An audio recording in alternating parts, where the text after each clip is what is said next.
can see it now. It's like recording starting. Excellent. Shall I introduce the show again? Yes.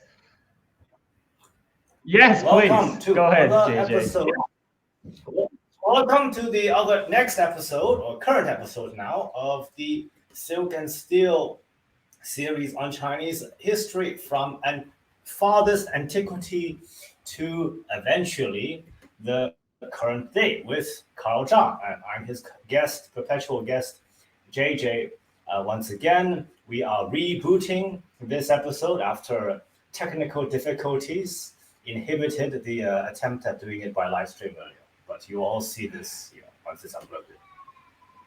Thank you, JJ, for that lovely introduction. So earlier, this is my first attempt to use the StreamYard, which a service I just subscribed to like present this Chinese history with more visual aid. And specifically, I want to use this 1980 Chinese comic produced by the Shanghai Art Publishing House, which is a classic. And they do the illustration of a Ming Dynasty historical novel, 东周列国传, which is largely based on the history of the spring-autumn period, the period we're talking about.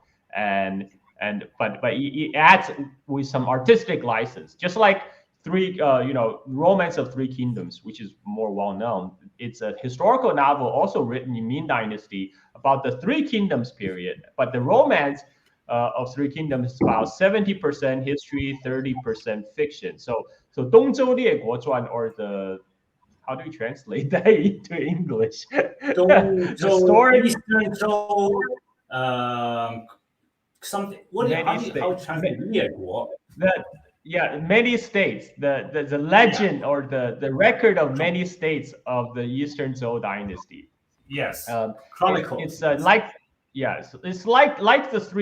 Romance of Three Kingdoms. It's also written in Ming Dynasty, but you project further back in time. It's actually about the history of the spring-autumn period, and I like this because this is how I consume Chinese history as a little kid. I read these comic books and I learn about Chinese idiom, and so I like to bring that experience to the English-speaking world. So we are now in the year 550 BC. Now, 550 BC is actually a very important timeline because to just situate this in world history, 550 BC is the founding of the Persian Empire by Cyrus the Great, or Kurus. Really, it should be pronounced Kurus. It's a hard C. But the way the Herodotus tells the story of the rise of Cyrus Great is that Cyrus Great's maternal grandfather, had a dream that his own daughter, from the loin of his own daughter, will spread out a vine that eventually covered the entire Asia. And so his grandfather was really freaked out about that dream, so he decided to marry his daughter to this insignificant vassal state of Ansan. Okay, what happened? I think my internet became unstable again. On your side. Okay. Hold on, if I definitely turn off my cam, maybe. What if I turn off my cam? Maybe it will help. Your camera? Yeah. Let's do that. I mean, thank you, JJ. Right. So, okay. Then let's go back to the story of Cyrus the Great for a second. So he's marrying granddaughter to some like vast satrapy. Some insignificant satrapy in a place called Ansan. But Cyrus the Great will grow up and inherit his father's throne as a king of Ansan. And by the 558 BC, Cyrus the Great became the king of Ansan. And then he started to challenge his grandfather's position. And eventually, by 550 BC, he would have killed his maternal grandfather. His maternal grandfather, by the way, is a ruler of the Median Empire, which is a huge empire compressed of much of modern day Iran, Iraq, etc. And so by defeating his grandfather, Cyrus the Great founded the Great Persian Empire when he annexed the whole Median Empire into his realm, and then of course he will expand from there. But 550 BC, the date when Cyrus the Great defeated the Median Empire, killed his grandfather, that was usually used by historians as the founding date of the Persian Empire. Now, on the other extreme end of the Eurasian continent, another pair of grandfather-grandson rivalry is playing out. And this time in the state of Jin, which at the time was a hegemon of all Central Plain states. The last episode, we covered the kind of the coup, the court intrigue in the state of Jin, where the grandfather turned against his grandson, grandfather Fan Kai, who served as the commander-in-chief of the Jin state, turned against his own grandson, Luan Yin, his daughter's son. And they chase out Luan Yin from the state of Jin, frame him falsely for treason. Now, Luan Yin is, as I mentioned, is a very popular young man. He has many friends, and one of this friend is by the name of Xin Yu. And when Xin Yu heard about this, he ordered, he started to order his men load up supplies, and he rushed out to meet his master, Luan Yin. Now, I explained this earlier. During this time in spring autumn period, the power become devolved further.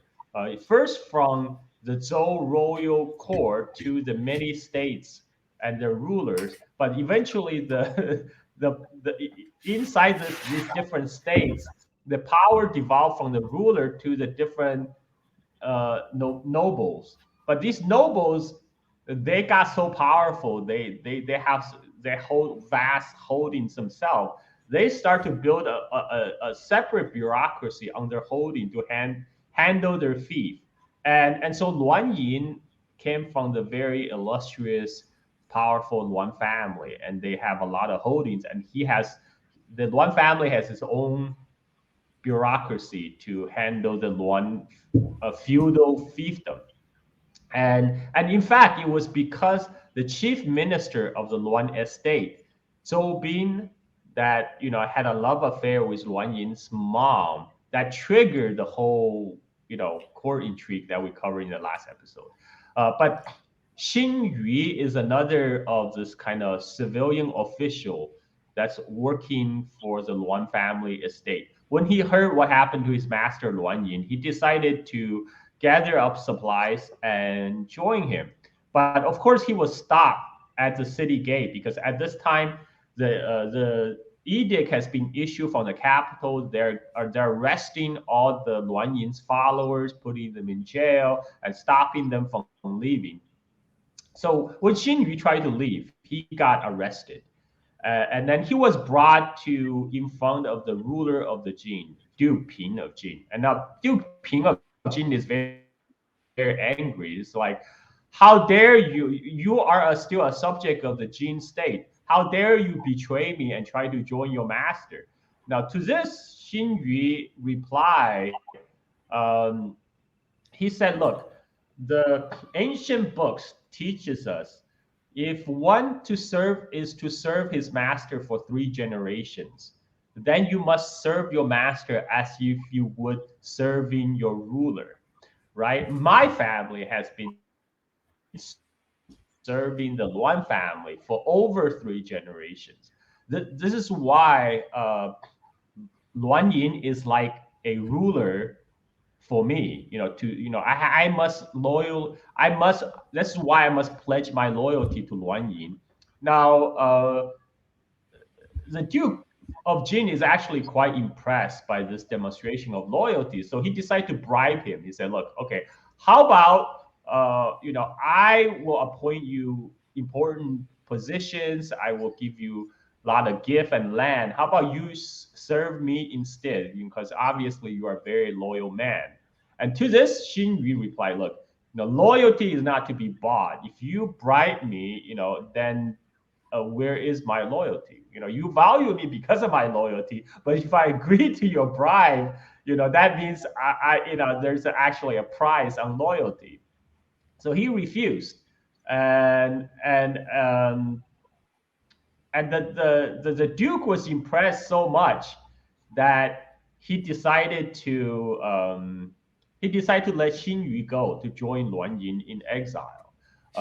There's probably other reason for this, because the Duke Pin also want to make this example for his own subject to use this as example of loyalty, right? And because right now Luan Yin already doesn't pose any threat, and he was just using this as admonishment to the other nobility in court. You should be loyal. So with that, Luan Yin got the go ahead and went to exile to join his master. Now, his master Luan his master Luan Yin was actually first went to the Zhou royal domain, in the capital Luoyang. But Luan Yin was robbed by the people there. So he went to the Zhou royal court directly to the Zhou king. And he petitioned the Zhou king. He said, look, my grandfather, Luan Shu, loyally served his state and the Zhou dynasty. And if you remember the deeds of my grandfather, please help me. But however, I know my dad, my own old man, is an asshole. and however, if you remember the misdeeds of my dad and decide to punish me, then fine, I'm willing to go back to the Jin state and face punishment. But upon hearing this, the Zhou king decided, okay, yeah, decided to call up his own justice minister to round up the man who robbed Luan Yin's supply train, to give all the supplies back to Luan Yin and send him on his way. And then Luan Yin made his way to the Chu state, the great enemy of the Jin state. Now, at this time, in the last episode, or the episode before, we talk about the Chu state actually suffered a great defeat. The Chu prime minister led the Chu army out to invade the Jin Zhen state, but it was unsuccessful, and the Chu army was rained on. Most of the Chu troops died from the cold and exposure. And the Chu prime minister himself also died soon afterwards. So there was a power struggle in the Chu court. I will in the Chu state.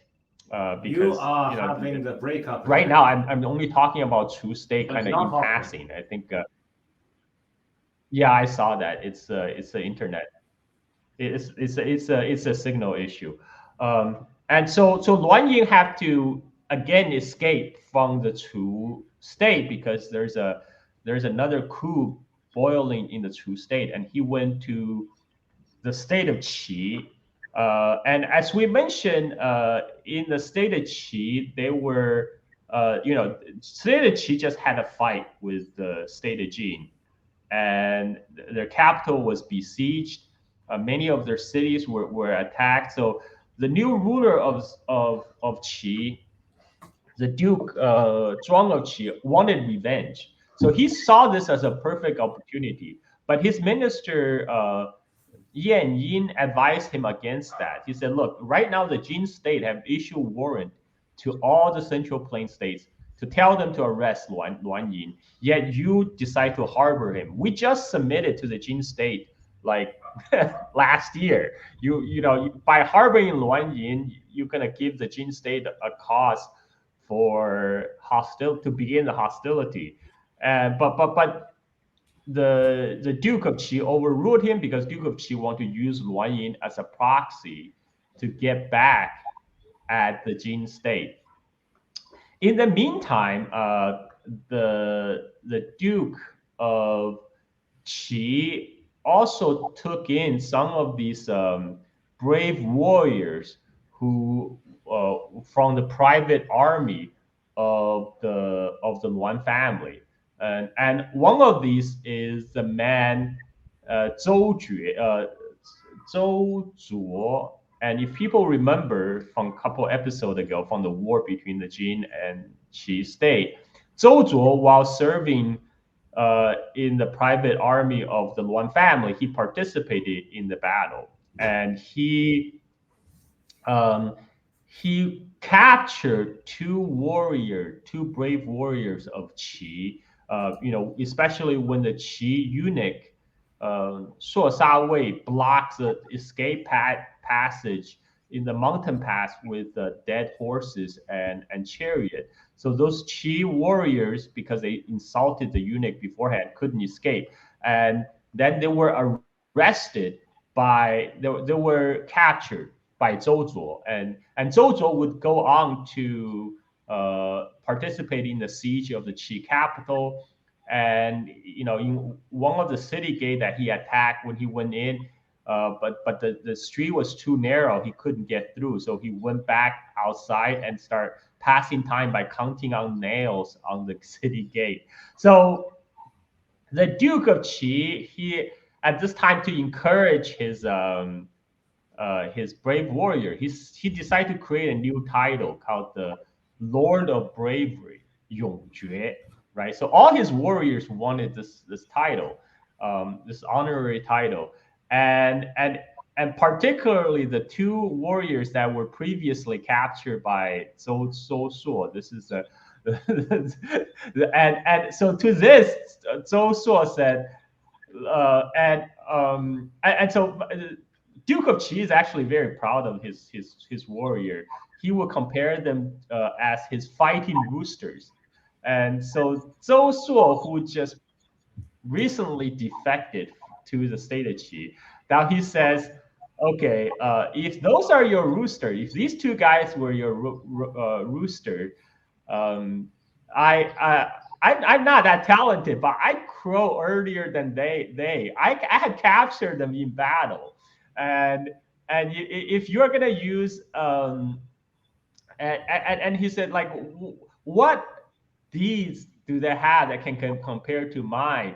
So they all start comparing what they did, and then Zhou Shuo said, I was so brave, during the siege of the Qi capital. I was leisurely sitting outside the city gate counting the nails.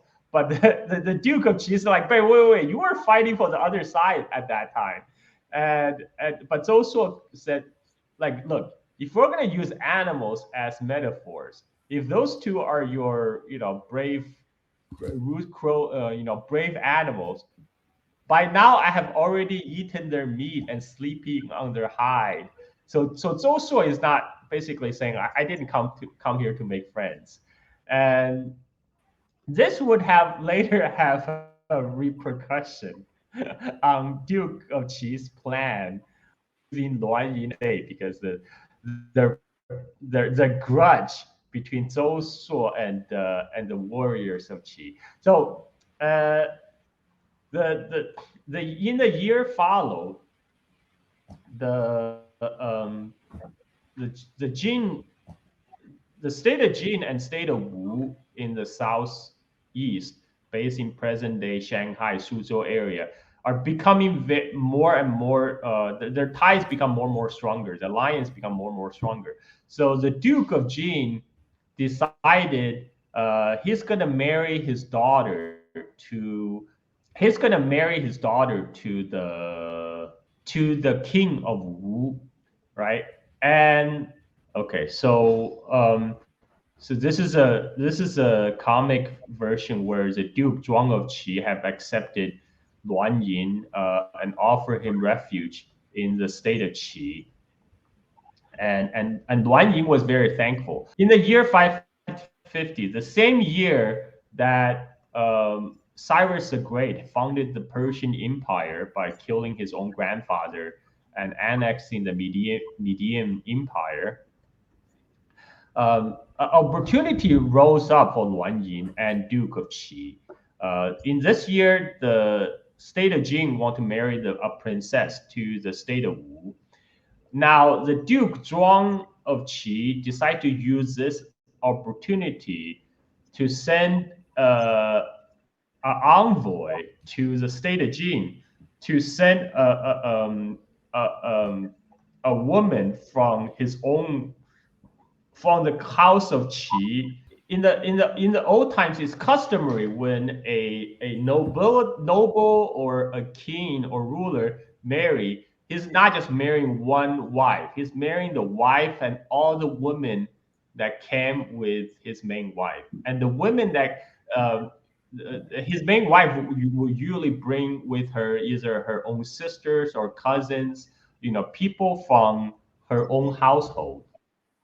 And this is a way to ensure the longevity of the alliance, because the whole point of marriage alliance is so they will produce an heir, right? But in case the princess do not produce an heir, you still have her sister as backup, or her cousin or her niece as backup. Now, but when the king of Zhou dynasty married the princess, the royal princess of Zhou, it's customary for like the other vassal states to send in their own daughters to go along with the princess of Zhou to be married off. By this point, the state of Jin is basically acting as a de facto. I mean, the state of Jin is a hegemon, official hegemon of the Central Plain states. But by this time, the Duke of Zhou is already acting as if he's a king, right? Because like whenever he goes, he has the authority to call up all the lords of Central Plain states to meet him. And when they meet him, they play music that's reserved for the Zhou king. So de jure, de facto, he's almost acting like the king. So this is why when the Duke of Jin marrying his daughter, all the other Central Plain states would send their daughters to go along with it too. So state of Qi used this opportunity to send a daughter from the Qi ruling house to the state of Jin. But in this envoy, Duke of Qi sent Luan Yin and his followers to enable Luan Yin to sneak back to the state of Jin to seek his revenge. This Any questions? Convoy of people is not too large, then I take it.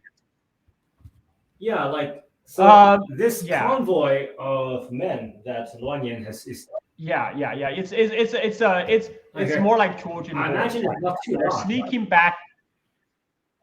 Yeah. It's not an army. The state of Qi did not send an army into the state of Jin. They just sent Luan Yin and his most loyal, close followers. And now the Luan Yin's follower, the great warrior Zhou Suo also wanted to go. But Duke, she didn't want Zhou Suo to go because he really likes Zhou Suo as a great warrior, and he thinks that if Zhou Suo goes with Luan Yin, there's a possibility that Zhou Suo will not come back to the state of Qi. Maybe if Luan Yin succeed, either Luan Yin succeed or Luan Yin fail, Zhou Suo may not come back to the state of Qi. So instead, the Duke of Qi decided to send his own warriors in to help Luan Yin. And it just so happened to be the two warriors that was captured by Zhou Suo, right? The two warriors, Guo Zui and I forgot what's the other guy's name. And so the two guys that were captured by Zhou Suo were sent as helper for Luan Yin to stage this coup. And Luan Yin came to inside the Jin border, and the first thing he did, he snuck to the fiefdom of Luan family, Qu, the city of Qu. the city of Chuo actually has been, we have talked about this in our previous episode, in very early history of the Jin state. Remember this was a very beginning of the spring autumn period. The Duke of Jin have given the very important city of Chuo to his uncle, and that started the split in that started the civil war between the cadet branch of the Jin ruling house and the main branch. And eventually the cadet branch from the city of Chuo won, and they took over. But at some point, the very important city of Chuo was given as a fief to the Luan family, because Luan family has been very powerful at this time. So Luan Yin snuck back to the city of Chuo, and he met with a commander of the city of Chuo, Xiwu, who is like have served his family for a long time. And then he told Xiwu of his plans of taking back his own inheritance by force. So Xiwu was like, look, you don't have many men, and we don't know how many people is willing to follow us. So let's do this. Let me. I have a plan. Let's gather all the nobility inside the city of Chuo, and let's hold a banquet. And in the banquet, we'll test to see their attitude.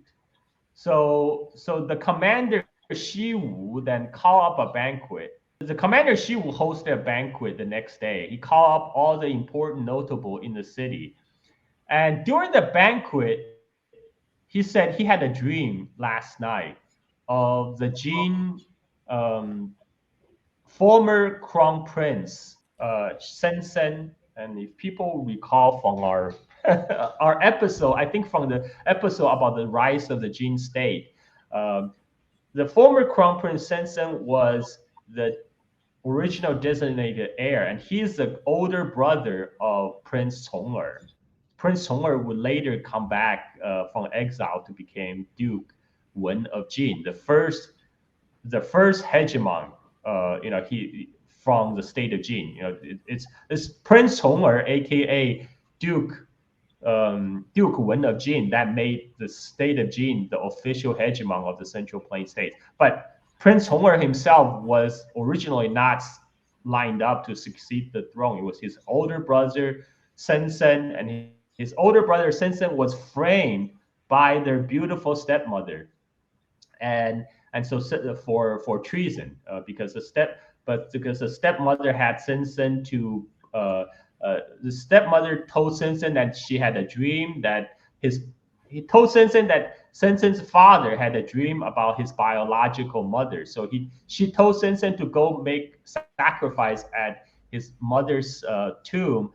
And as customary, when you make sacrifice, you bring in, you usually serve like meat, right, as to sacrifice. And then, but you actually consume this meat after the sacrifice ceremony is done. So this still happens in Bali, by the way. In Bali, there's many religious ceremony. You offer food as sacrifice for the gods, but after the ceremony is over, you assume the gods has already consumed the food, and then you consume the gods leftover, right? So Shenzhen, as customary, brought back the sacrificial meat to the palace for his father, and their stepmother used the opportunity to poison the meat and then blame it on Shenzhen. So this is how former crown Shenzhen was being framed, and he eventually was forced to commit suicide. And so General Commander Shivu is bringing up the Shenzhen story. He say, yeah, I had a dream about former Prince Shenzhen, and it's such a sad story that Shenzhen was completely frame. Everybody in the banquet then became sad, and was much, everybody sighed. So at this point, he said, our former lord. And so at this point, Luan Yin made his appearance. He just came out saying, I'm still here. Who is with me to right this wrong, to restore justice. And at this point, everybody in the banquet swore personal allegiance to Luan Yin, to vow to restore his inheritance, to help him to right the wrong. And Luan Yin then took over his ancestral fief of Chuo and all its army. Any questions, comments? Just one brief question. The JJ? in the comic book, Yeah. there is an earlier scene before he embarks on this expedition to try to retake the Jin state, where the guy who left to follow him, the Xueyu, he tries to dissuade him against it, saying that you have all these Xingyu, right? You have all these sympathizers, but if you take if you go back with the Qi state backing by force, things might turn out badly, and that the Luan Yin does not listen, and that the Xiyue commits suicide in protest. This is the fictionalized part, I take it. I think so, because I am going by 左传, right? In the 左传, it only mentioned that Xin Yi got the permission for the Duke of Jin to escape state of Jin to join Luan Yin, but there's no further mention of Xin Yi afterwards. So I'm guessing this is embellishment later for that story. And so Luan Yin now, he had his trusted underling to carry a secret letter to one of his other buddy. As I mentioned, Luan Yin, he's a very popular young aristocrat. He was very popular among his peers. He had a secret messenger to send message for one of his buddy from the house of Wei. Wei Su is now one of the 6 ministers, and Wei Su used to serve under Luan Yin. So Luan Yin was the commander of the lower army, and Wei Su was Luan Yin's subordinate, and they had a good working relationship. They're friends. So Luan Yin sent a secret letter to Wei Su asking him for help. Now Wei Su is stationed inside the capital, the Jin capital. So he asked Wei Su to be his inside man inside the capital to help him to take the capital. And Wei Su received this letter, and he always had a good relationship with Luan Yin. So he decided, he agreed to act as the inside man. So Luan Yin thought, oh, we are almost like 80% to success, right? And so he called up the army. He had a total of 220 chariots. So it's a sizable army. By the Jin army standard of 72 infantry per chariot and three charioteer per chariot. 200 chariots. That's over, like a 100 chariot is 7,500 men. So 200 chariot is 150,000, right? He had 220 chariot. So he had over 150,000 men. Then they started to march so basically all the Luan family private army was called up, and they start to march on the Jin capital. Wait, Carl, how many chariots did you say again? So the defenders of the capital were unprepared. So the Luan Yin's troops quickly made inside the gate, and they entered the capital. Now the news spread to Luan Yin's grandfather Fan Kai, the commander-in-chief in the Jin state, and he called emergency meeting with his son Fan Yang and Yue Wangfu. They decide what to do. And now the Yue Wangfu, the nobleman Yue Wangfu said, look, there is no cause for panic. Right now, it's only the Luan family's private army that's marching onto the capital. But the Luan family is not very popular.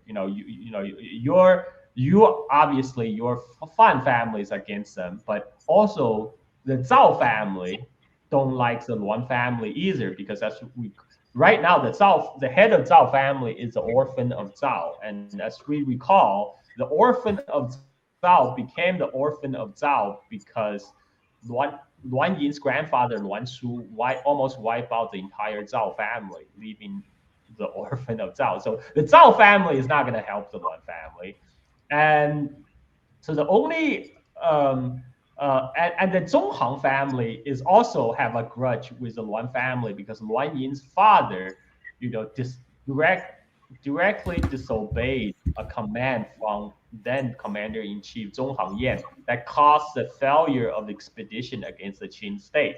So the Zhonghang family also do not like the Luan family. Now, the only family that you need to worry about that may work with Luan Yin is the Wei family, because Wei Su and Luan Yin, they are good friends. So this is the only the Wei family is the weakest link. So we just have to make sure they don't defect. And Fan Kai agreed and sent his son Fan Yang to check on Wei Su to make sure Wei Su is not. So when Fan Yang went to see Wei Su, he saw Wei Su already called up the Wei family private army. Everybody is getting ready to go, right? Getting ready to greet his buddy Luan Yin into the city. And Wei Su himself is already donned his armor, was sitting on his chariot. So at this point, Fan Yin, when he pulled up next to Wei Su's chariot, he pulled out his sword and he jumped into the same chariot as Wei Su. He said, I was just looking for you. I know you would be calling up all your armies to prepare to defend the capital. My dad said we need you right now inside the inner city. So the Chinese cities, they have the outer city and the inner city, right? And the Luan Yin's army has already broke through into the outer city and still making their way toward the center. And so Fan Yang held up his sword with one hand and grabbed Wei Su with the other hand, saying, "Look, come with me. My father will really want to see you. We are also making preparation for the defense of the city." So Wei Su had no choice to go with him because Fan Yang, literally has his sword in hand, ready to stab him. So then Wei Su ordered his army to follow them, to all follow them into the inner city, and at the same time, the Fan Kai also grabbed the young teenage duke to go with him to hold up inside the inner city. So at this time, it's not just two family fighting. It's not just a Fan family and one family fighting over anymore, because he has the control of the duke. If the Luan Yin decide to attack the inner city where the Duke of Jin is held up, that would be treason. Then all the other nobility will have to be obligated to defend the Duke, right? So Fan Yang pulled a quick coup by forcing Wei Su to go with him to take his entire army inside the inner city. And Carl, let's just clarify one thing again. Yeah. Go ahead. He has ask your question. 25 chariots, Luan Yin, coming in. And this is his one family. Fan Yang.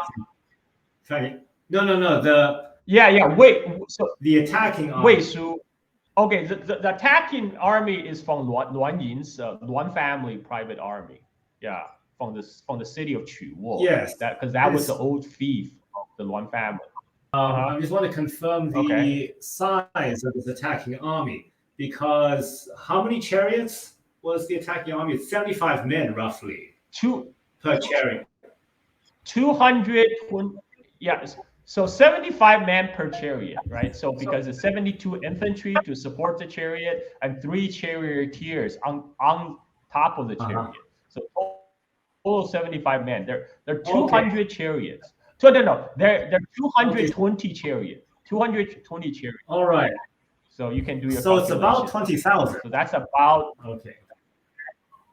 it's about 20,000. Okay, it's about 20,000. Okay. Yes, but I was thinking like 150,000. I thought 200 chariots. City. One chariot for 75 infantry, right? Oh yeah. It's 75. It's 75. 72 infantry and 3 charioteer per chariot. So that's 75 people, right? So 75 people, if you times 100, that's 7,500, right? And so 200 chariot. Hold on, 75 times 100 is 15,000, right? Yes. All right, that sounds like more. All right, that sounds like more like the number. 75 times 100 is 7,500. Yes. Yeah, 7,500 times 2 is 15,000, right? That's 15,000 and plus 20 extra 20 chariot. I'm ignoring the 20 chariots, but and so it's a large, sizable force. And the capital defenders, and he also had his friend Wei Su inside the city to help him out. Wei Su already lined up the Wei family private army to prepare to join him, but then before he got hijacked by Fan Kai, son Fan Yang. And so at this time, Fan Kai started to butter up Wei Su. He said, I really appreciate your loyalty, even though, I know you are friends with Luan Yin. But you know what? After this treason is suppressed, I'm going to give you the Luan family holding of Quwo. All of Quwo, the very important city of Quwo, will be with the Wei family because you deserve it. So now he, first his son, kidnapped him, and then the father butter him up and just basically bribe him to be on their side. And then, and Wei Su didn't have much choice at this point, and he just decided to go with it. So now all the families are lined up to defend the inner city against because the Fan Kai had the Duke inside the inner city. So all the other nobility are obligated now to defend the ruler of Jin. So they all bring their army to come to protect the Jin ruler. Now, Luan Yin still have a chance because, if he can just go in and quickly take over the inner city, get the custody of the Duke, then he can still win. So he decided to double attack, immediately attack the inner city. And he has a very strong warrior, named Du Zong, the man he really trusts. Now Du Zong, he said, no problem. This is all on me, and Luan Yin said, look, I will split my army with you, and if we succeed today, whatever is mine, half of that is yours. Like I will split everything with you. Now, Luan Yin's other followers actually not very happy that he was giving all the attention to this one guy. And on top of that, among Luan Yin's warrior were the 2 warriors from the state of Qi. Remember, they were captured by Luan Yin's one follower, Zhou Suo. So they really hated Zhou Suo because Zhou Suo was a kind of, always putting them down. So they, by extension, they also hate Zhou Suo's master Luan Yin. So there's that dynamic going on. now the Duzong is a great warrior. Now he very quickly defeated many of the defenders that were sent against him. So the momentum is still on the Luan Yin's army side. And now his challenge, he's issuing personal challenge. He was killing all the men that the Jin army sent against him. Now everybody hold up in the inner city now became afraid.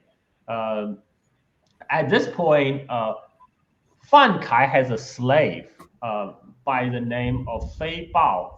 Now, Fei Bao is, because he committed some crime, and for his crime, he was made into a slave who served in the center army.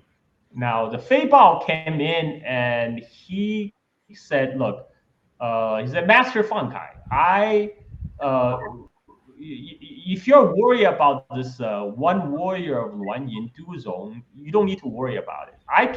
I know this guy's weakness. I can go defeat him, but I just have one asking.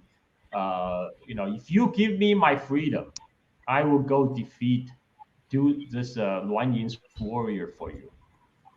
And of course, Fan Kai was ecstatic, and he said, not only I will free you from bondage, but I will actually make you a general if you succeed to kill Duzong."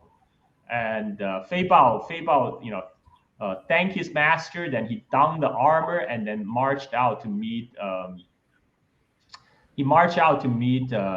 Meet Luan Yin's a warrior. And so he called up to Duzong. He said, like, "Look, you are nothing. Do you dare to do you dare to carry out a personal one-on-one fight, a personal duel, one-on-one, just you and me?" And so Duzong's like, "Of course." So then they both start engaging in a personal combat. And then Fei Bao, after a while, he started running away. And then, of course, Duzong chased after him. But this is all planned. Fei Bao would he ran to behind a tree. He leaped over a pile of rocks and hid behind a tree. When Duzong came chase after him, um, he came out from hiding and hit Duzong on the head with his warhammer, and killed the great general of Luan Yin. And then all the morale of Luan Yin's army broke, and all the followers, all the army that was following Duzong, they lost the will to fight. So the Jin army then rushed out from their city gate and rushed them and broke their siege on the southern gate, not the eastern gate, so southern gate. So and the rest of them went to the northern gate where Luan Yin is attacking. And so Luan Yin heard this news. He called up the council of his followers, decide what to do. He said, "Well,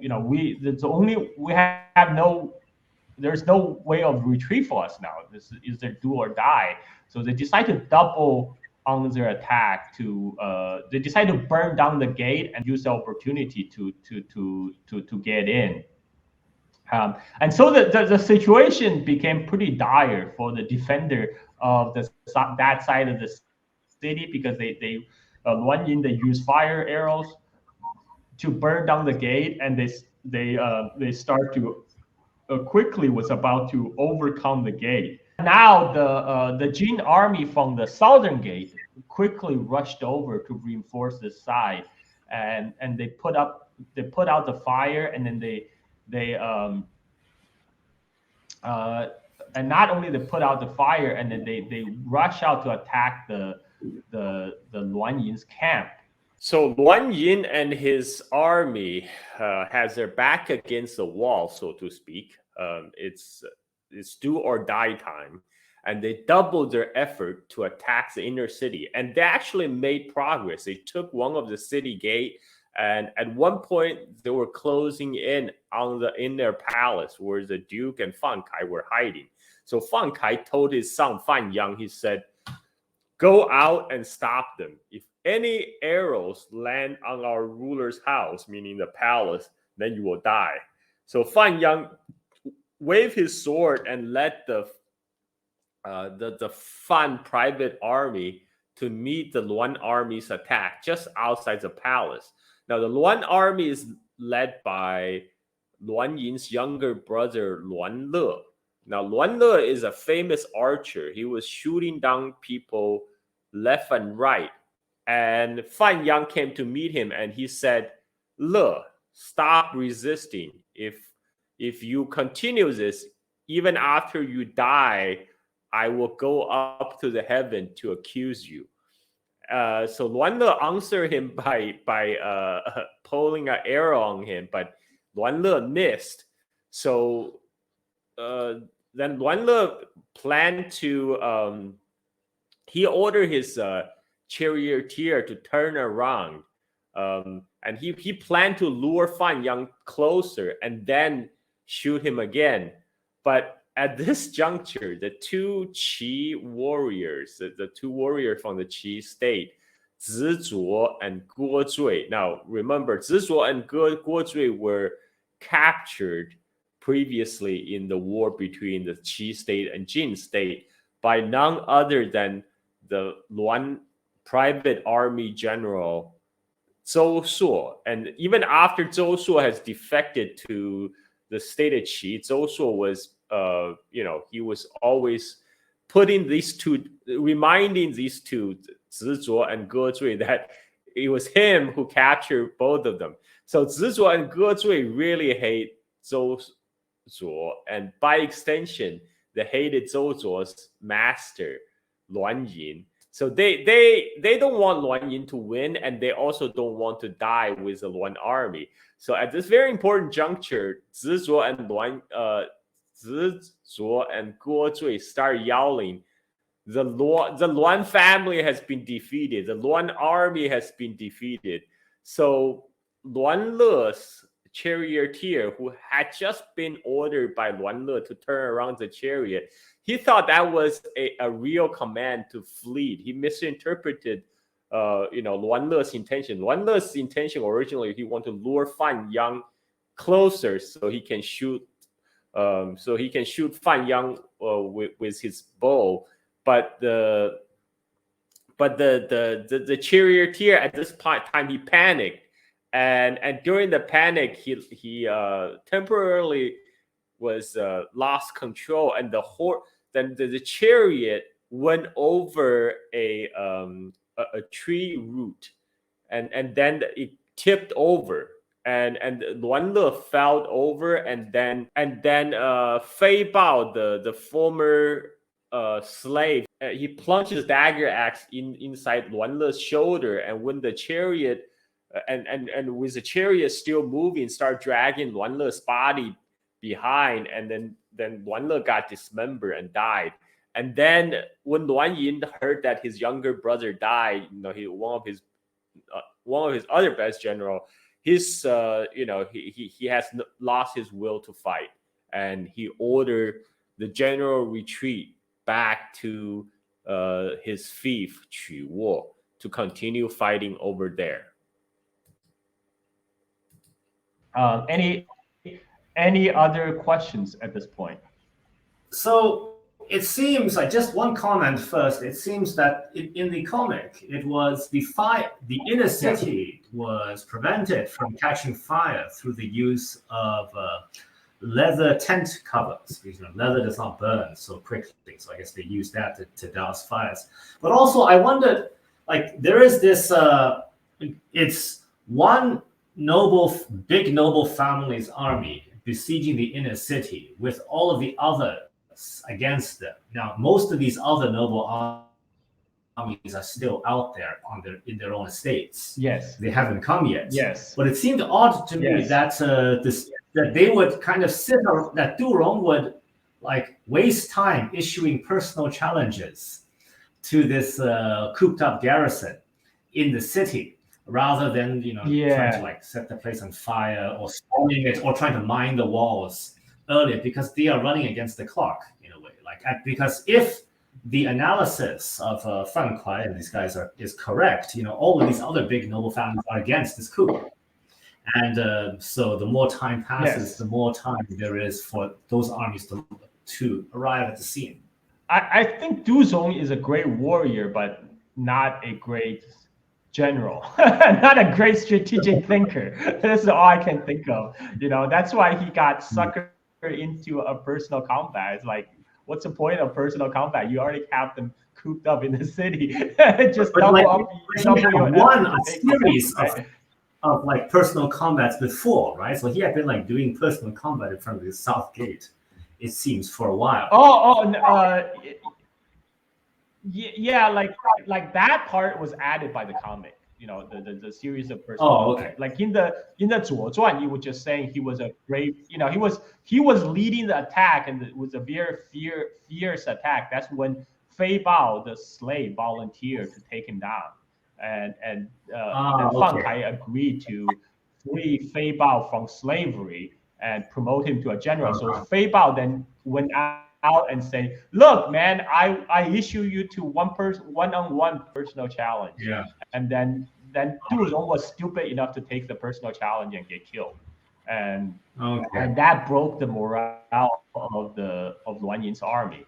And on the way out, Luan Yin met with his old buddy Wei Su, who's leading the pursuit, and Luan Yin's like, of all the people, I did not expect it was you who betrayed me, and Wei Su was ashamed, and he just decided to let Luan Yin go, and but this kind of concluded the siege of the Jin capital. After Fan Kai heard about this, he ordered his son Fan Yang to lead all the noble armies that gathered in the capital to put a siege on the Luan family estate, the big city of Quwo, to besiege Quwo.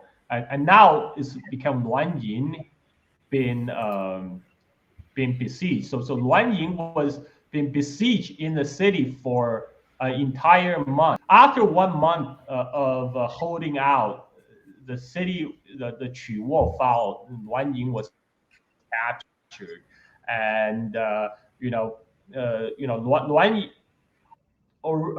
everyone wants to bring Luan Yin to the capital to stand trial, but Fan Kai, his grandfather, didn't want to take any chances, so he had Luan Yin killed while in jail in Quwo. So, and this concludes the Luan Yin's rebellion.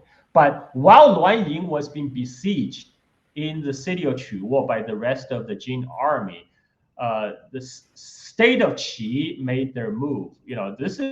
So Duke Zhuang of Qi used this opportunity not just to send Luan Yin back to the state of Jin to stage a coup, but also he used as a distraction while he led his own army against the state of Wei.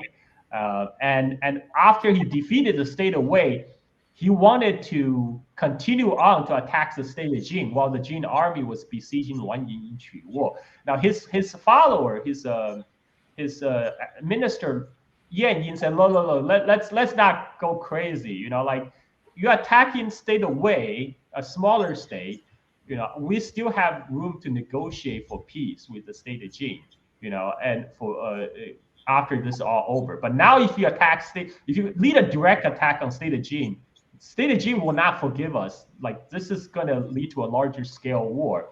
And his prime minister Cui Suo also advised against it. It's not a great idea to attack the state of Jin directly, because right now even though we're a great power, but compared to the state of Jin is an even greater power. And right now we may be able to attack them while they're having a civil war.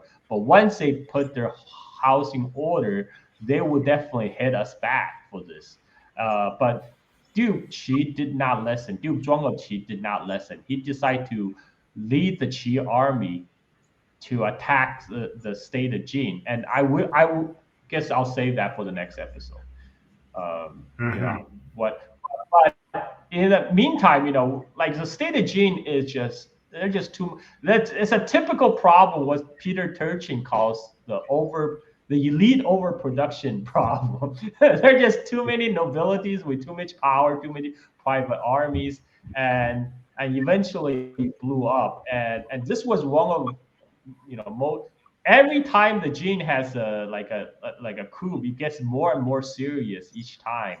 And now, by now, with stamping out of the Luan family, and now the state of Jin will basically left with six families that correspond to the six ministers.